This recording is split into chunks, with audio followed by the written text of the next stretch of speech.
Ophtalmo vous est présenté par les docteurs Maxime Delbar et Camille Rambaud. Vous y trouverez des interviews d'experts reconnus sur des questions variées pour tous ceux qui souhaitent en savoir plus sur la spécialité ophtalmologique. La cornée est le seul tissu transparent de l'organisme, une singularité indispensable à la vision. Très tôt, on s'est aperçu des complications qu'entraînaient les opacités cornéennes et différents traitements ont été imaginés pour essayer d'améliorer la vue des patients. Il faudra attendre le 7 décembre 1905 pour qu'Edward Zirm réussisse la première kératoplastie transfixiante chez l'homme. Le succès fut total et le patient retrouva une vision qui lui permit de mener une vie normale. La création des banques d'yeux, les progrès des microscopes, de la science des matériaux et des techniques opératoires permettent aujourd'hui à de nombreux patients une récupération visuelle majeure après une greffe de cornée. Nous avons le plaisir d'accueillir le Dr Christophe Pontier, qui est praticien à la Fondation Rothschild, spécialisé en chirurgie réfractive et en chirurgie cornéenne. Bonjour Christophe. Bonjour à vous, merci de me recevoir.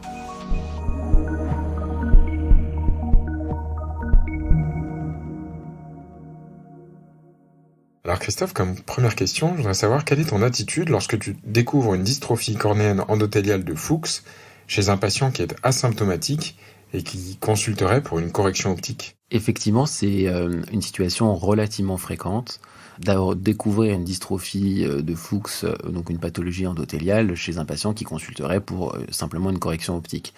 Je pense qu'une des premières bonnes attitudes, ça va être de ne pas l'alarmer sur un diagnostic qui n'aura aucune conséquence potentiellement visuelle chez lui.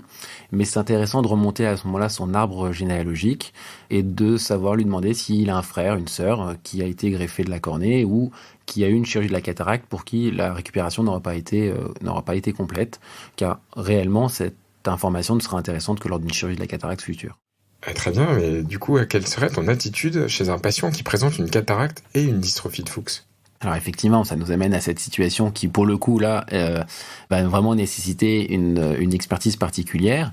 Lorsque le patient présente une dystrophie de Fuchs et une cataracte, la question qui va se poser, c'est de savoir si cette dystrophie de Fuchs va gêner une récupération lors de la chirurgie de la cataracte en post-opératoire et, bien sûr, de savoir si, du coup, il faut faire un geste cornéen associé ou pas. Sur ce cas particulier, on a pas mal de critères objectifs qui nous permettent de différencier la situation dans laquelle le patient va pouvoir bénéficier d'une chirurgie de la cataracte simple ou, à l'inverse, devoir bénéficier d'une chirurgie combinée.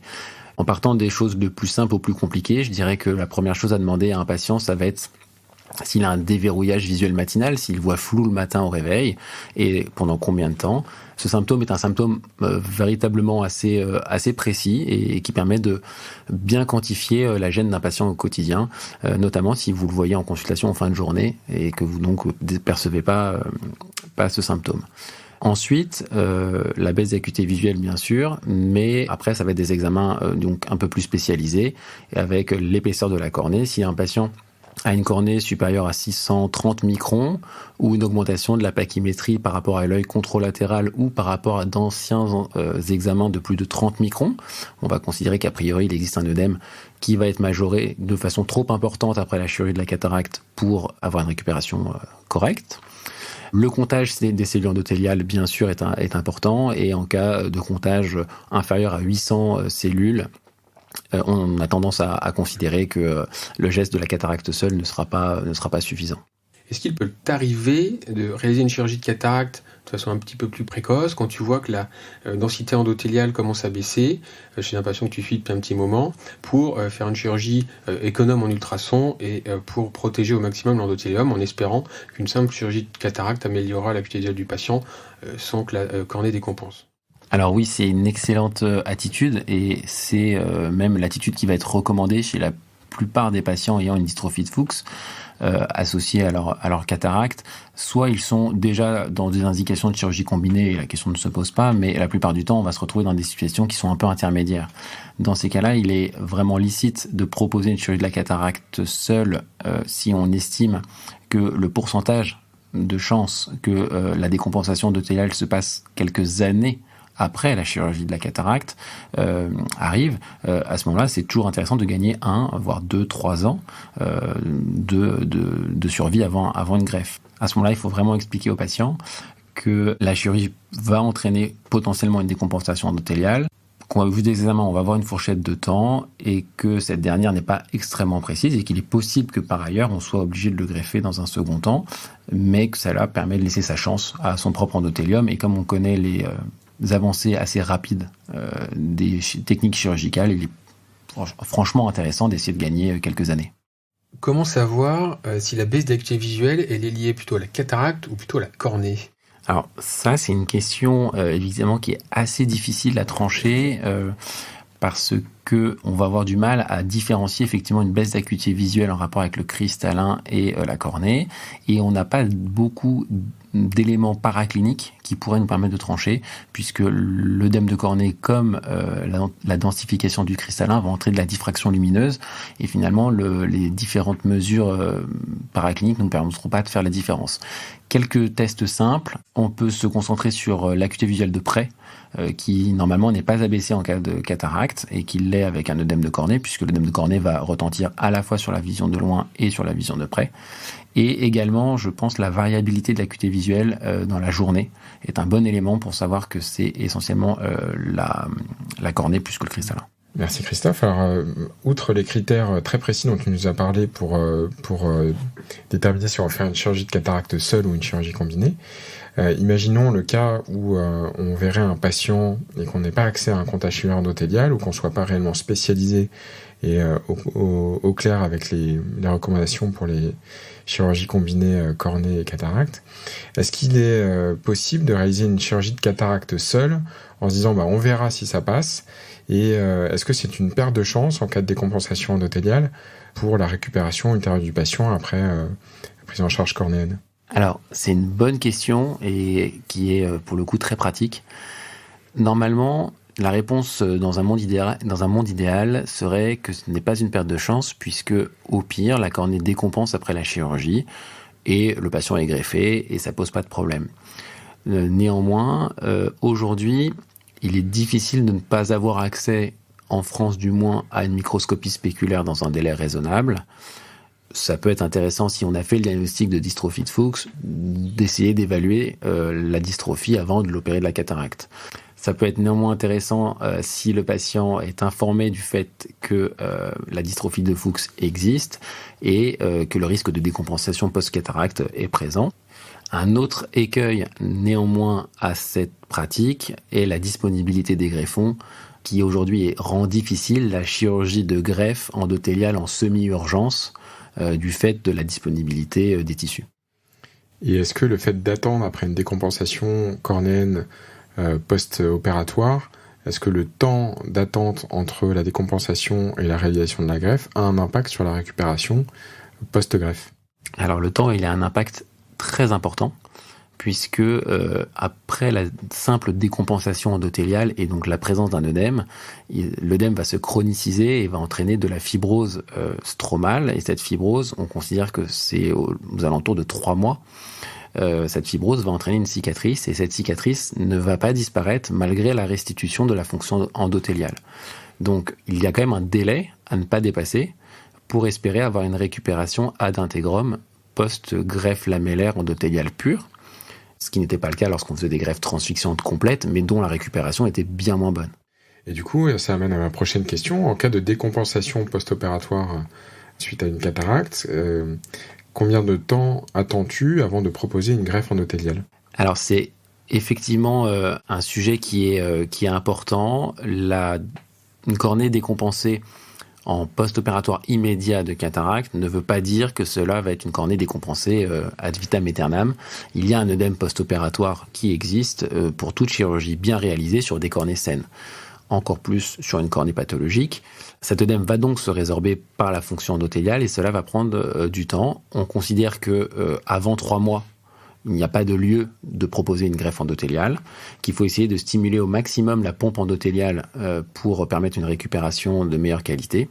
Cela peut passer par la prise de corticoïdes, essentiellement, pour diminuer la réaction inflammatoire locale, et également par des traitements osmotiques qui vont permettre de diminuer un petit peu l'œdème épithélial et permettre à la pompe endothéliale de résorber le moins d'eau possible. Je pense que c'est vraiment important de ne pas se précipiter sur ces patients en post-opératoire dans un contexte où l'ophtalmo et le patient vont être stressés par la récupération incomplète.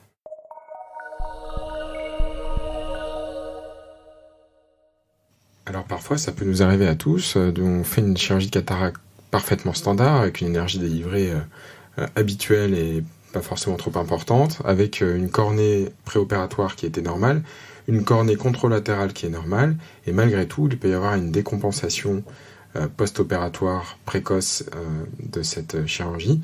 Donc, qu'est-ce qu'il faut regarder et quelle est ton attitude et qu'est-ce qui est important à faire comme examen clinique et paraclinique et comme prise en charge post-opératoire? C'est effectivement une excellente question et qui nous amène à bien définir l'évaluation préopératoire et péropératoire, je dirais honnête, de l'état de l'œil et de la chirurgie. Si le patient a effectivement une cornée parfaitement normale et bien évaluée préopératoire, une chirurgie tout à fait standard, c'est relativement anormal d'avoir un patient qui décompense en post-opératoire. Dans ces cas-là, le premier réflexe, et tu l'as très bien dit, c'est d'aller regarder l'œil contralatéral, parce qu'on aurait pu rater une dystrophie endothéliale. Et si sur l'œil contralatéral, il n'y a pas de dystrophie endothéliale, c'est d'autant plus bizarre. 3 diagnostics sont alors à évoquer face à ce œdème très précoce.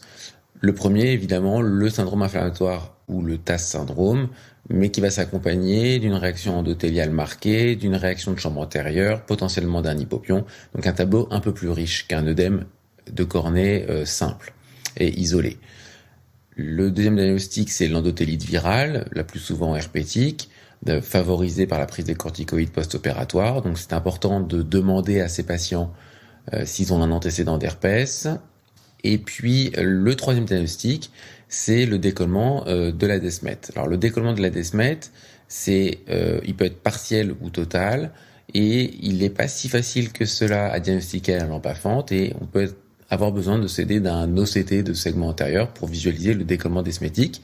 La plupart du temps, il part de l'incision, puisqu'il a été provoqué par une hydrosuture avec un angle d'hydrosuture qui a favorisé le passage de l'eau entre la membrane de desmette et la DUA. Et si c'est ce diagnostic qui est retenu, alors il faut placer une bulle de manière relativement urgente en chambre antérieure pour permettre à la desmette de se replaquer sur le stroma postérieur et ainsi de récupérer sa fonction normale. Et quand tu vas buller après un décollement desmétique, tu bulles systématiquement avec de l'air ou est-ce que tu peux parfois mettre un petit peu de gaz? Alors, c'est un geste qui peut se faire à la lampe à fente, avec certaines précautions, mais certains opérateurs préféreront le faire au bloc opératoire. C'est un geste qui se fait avec de l'air. L'air permet un tamponnement de 24 à 48 heures, ce qui est largement suffisant pour l'endothélium dans ce type de pathologie. En chirurgie de greffe endothéliale, on peut être amené à utiliser du gaz, mais ça va être pour avoir des tamponnements supérieurs à 48 heures, de 4 à 7 jours, dans des cas bien particuliers. Merci Christophe. Tu viens justement de nous parler de greffe. Est-ce qu'il est toujours aussi complexe de se procurer des greffons? Et quel est le temps moyen d'attente pour un patient? Alors, il est effectivement toujours extrêmement difficile de se procurer des greffons. La situation de la Covid a vraiment transformé la disponibilité des greffes. Et aujourd'hui, le délai moyen d'attente de greffe en France a vraiment explosé. Il va néanmoins dépendre de la banque dans laquelle on dépend, mais en moyenne, un délai moyen de 6 mois est quasiment systématique pour toutes les banques régionales. Pour donner un ordre d'idée, aujourd'hui, on greffe 5000 patients par an en France pour 5 à 7000 patients en attente. Est-ce qu'il y a des procédures pour avoir des greffons en urgence pour certains patients ou certaines indications? La délivrance des greffons suit des règles assez classiques, comme pour le cœur, le rein ou d'autres organes. Ici, on est sur de la délivrance de tissus, ce qui est légèrement différent, mais oui, on peut demander à la banque d'avoir un tissu en urgence. La seule difficulté va être à ce moment-là d'obtenir un tissu de qualité suffisante, et la banque possède des tissus avec des critères de qualité légèrement moins bons, avec un peu moins de cellules endothéliales, qu'elle réserve justement aux situations très urgentes et lui permettant ainsi de délivrer des greffons urgents. L'autre possibilité étant après d'annuler un patient ayant déjà attendu longtemps pour un greffon et de pouvoir récupérer ce greffon pour un autre patient. Mais c'est évidemment une situation qui n'est pas confortable ni pour les patients ni pour l'opérateur. On va maintenant passer aux questions du patient. Les patients de Camille ont d'excellentes questions très pertinentes. Donc Camille, je te cède la parole. Oui, Christophe, j'ai cette question dont je me souviens, un patient qui m'avait demandé, est-ce qu'il n'existe pas des greffes qui ne sont pas prises sur des cadavres ? Alors, c'est une question relativement pertinente parce qu'aujourd'hui, on est en train d'être développé effectivement des greffons artificiels. Néanmoins, la pratique courante actuelle est de prendre des greffons sur des donneurs décédés. Et donc aujourd'hui, en pratique courante, 100% des greffes réalisées sont des greffes sur des donneurs décédés, hormis études cliniques expérimentales.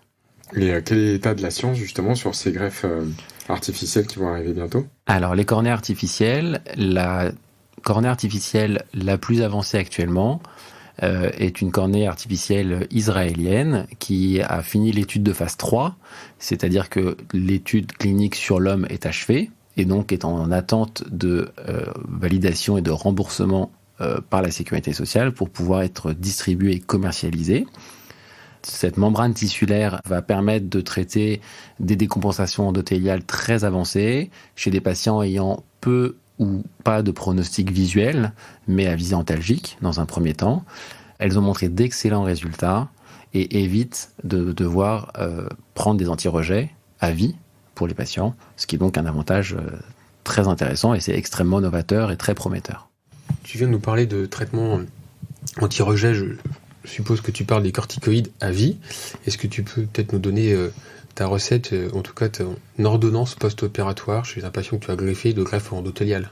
Alors oui, la greffe endothéliale est une greffe qui présente extrêmement peu de taux de rejet puisqu'on considère que le rejet est environ à 1%.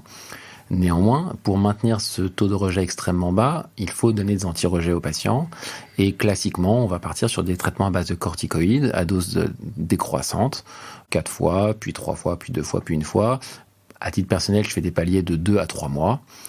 Bien évidemment, cette conduite à tenir est bien sûr dépendante de la prise de la tension oculaire du patient. Et en cas d'HTO cortico-induite, il va falloir modifier ça.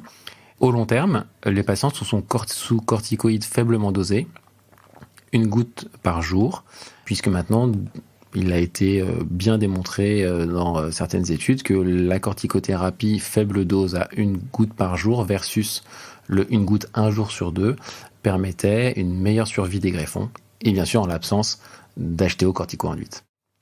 Autre question que j'ai entendue récemment, la dystrophie de Fuchs que j'ai, est-ce que c'est génétique ou est-ce que mes enfants auront la même chose ? Alors c'est vraiment une question pratico-pratique, mais c'est une angoisse de tous les patients. Dès qu'on leur trouve une dystrophie, ils se posent la question pour leurs descendants.